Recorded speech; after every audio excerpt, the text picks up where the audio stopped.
নারী শ্রমিকদের হাতের যত্নে দেশের বাইরে যাচ্ছে বাংলাদেশের আলু।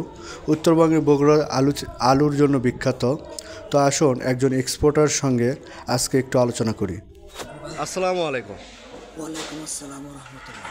ভালো আছেন আপনি? আলহামদুলিল্লাহ, আল্লাহ তাআলা ভালো রাখেন।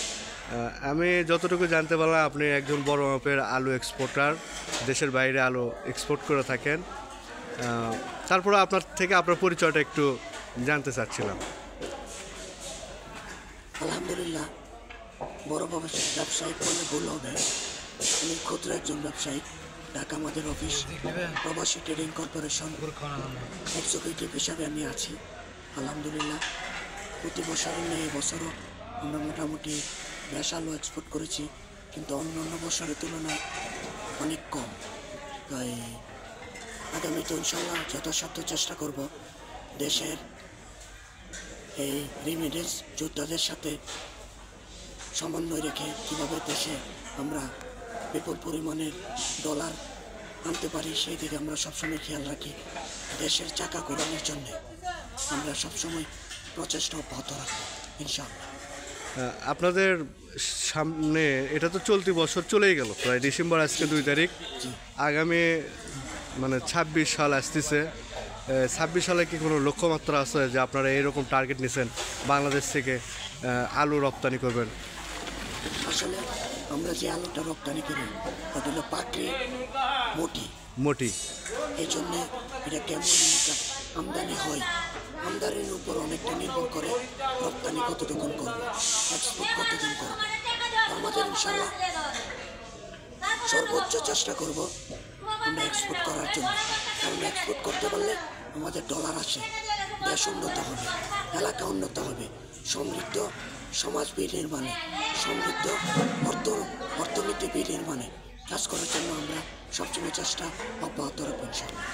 হ্যাঁ, এটা খুবই গুরুত্বপূর্ণ এবং ভালো কথা বলছেন। কারণ ডলার রেমিটেন্স আসলে শুধু যে ব্যবসায়ীদের উন্নতি হবে তা না, দেশের সাধারণ কৃষক যারা হাজার হাজার লক্ষ লক্ষ মেট্রিক টন আলু উৎপাদন করে তাদের এই ভাগ্য উন্মোচন। কারণ বাইরে যদি আলু এক্সপোর্ট না করতে পারে, রপ্তানি করতে না পারে, এই হাজার হাজার মেট্রিক টন যে উর্বর জমি আমাদের এই উত্তরবঙ্গের যে লাল পাকড়ি আলুগুলো দেশের বাইরে যায়, এটা যেতে পারতো না। কারণ আপনার এবছরে চাহিদা ছিল 90 লক্ষ মেট্রিক টন, সেখানে 1 কোটি মেট্রিক টন আপনার আলু উৎপাদন হয়েছে। সেই তুলনায় 90 লক্ষ আপনার চাহিদা, তারপরেও অধিক। আমরা আশা করব ব্যবসায়ীদের সহযোগিতায় এবং কৃষকের ভাগ্য উন্মোচন হবে, সরকারি পদক্ষেপ যেন আসে এবং বহির্বিশ্ব থেকে যেন রেমিটেন্স আসে। আপনার আলু তো মালয়েশিয়া, আমার আলু সৌদি আরব, দুবাই, বিদেশে যায়, চেক করা হচ্ছে। আজকে ইনশাল্লাহ ডেলিভারি দিব, এটা এখনো যাবে দুবাইতে। গত 4 দিন আগে এক শিপিং করছি, ওইটা গেছে আপনার সৌদি আরব। তবে ইনশাল্লাহ আমরা যথেষ্ট এবং যথাসাধ্য আমরা চেষ্টা করি এক্সপোর্টটা ধারাবাহিকতা রক্ষা করার জন্য। তবে এলাকার লোকজন আমাদের জানের নিরাপত্তা, মালের নিরাপত্তা, আমরা আসা যাওয়ার নিরাপত্তা এবং এলাকার সার্বিক সহযোগিতা পাইলে আগামীতেও আমরা বিনিয়োগ করতে ইনশাল্লাহ আগ্রহ প্রকাশ করব। হ্যাঁ, ইনশাল্লাহ আপনাদের জন্য অবশ্যই আমি গণজোরে অনুরোধ করব বাংলাদেশ সরকারকে, ব্যবসায়ীদেরকে একটা ভালো নিরাপত্তার সাথে তাদের লেনদেন এবং চলাফেরার যে একটা প্রসেসিং, এটা যেন নজরদারি দেয়।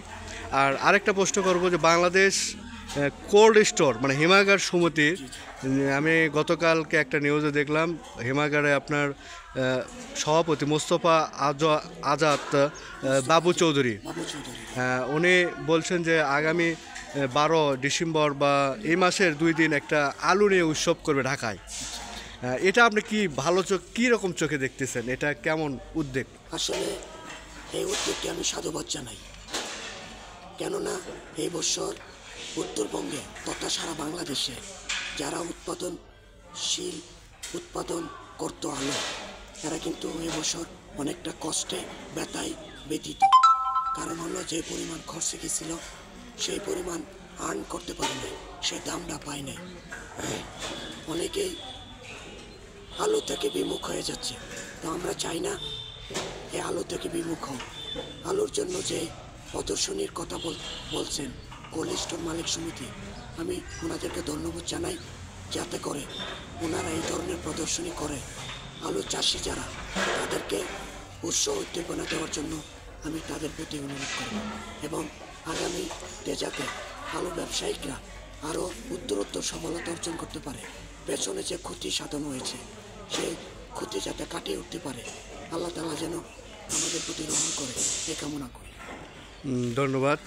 শেষের সাথে আর একটা কথা বলতে না বললেই না, যে আপনার যে এই হিমাগার এমকেডি হিমাগার, এখানে আলু কেমন সংরক্ষণে আপনার কীরকম ফলাফল পেলেন এনাদের? আলহামদুলিল্লাহ, আমরা গত 4 বছর যাবৎ এমকেডির প্রতিষ্ঠা লগ্ন থেকে আমরা এমকেডির মালিক আমাদের কবির চৌধুরী আমাদেরকে যথেষ্ট সম্মান করেন এবং আমাদের সুখে দুঃখে যথেষ্ট উনি আন্তরিক, যে কোনো সময় যে কোনো প্রয়োজনে আমরা ওনাকে কাছে পাই এবং আমাদের আলো সংরক্ষণের জন্য ওনার মেশিনপত্র, নতুন অত্যাধুনিক মেশিনপত্র উনি চেষ্টা করেন আমাদেরকে সার্ভিস দেওয়ার জন্য।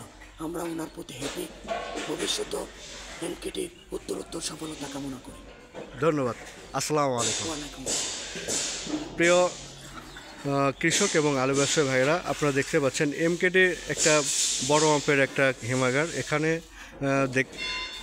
এত পরিমাণে আলু রাখার পরেও খুব দ্রুতই আলুগুলো বের হয়েছে, আর সামান্য কিছু আলু আছে যার কারণে হয়তো সেটে তেমন ভিড় নেই। এখানে রপ্তানি কারক প্রতিষ্ঠানগুলোই বেশি আসে। আপনারা অবশ্যই এখানে আলু সংরক্ষণ করার চেষ্টা করবেন।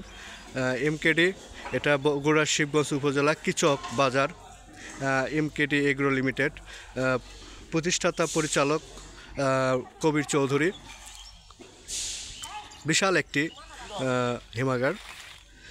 হিমাগারের অবস্থান কিচক বাজার, শিবগঞ্জ, বগুড়া। তো আপনাদের যদি কোনো প্রশ্ন থেকে থাকে অবশ্যই কমেন্টের মাধ্যমে আমাদেরকে জানাবেন। আল্লাহ হাফেজ।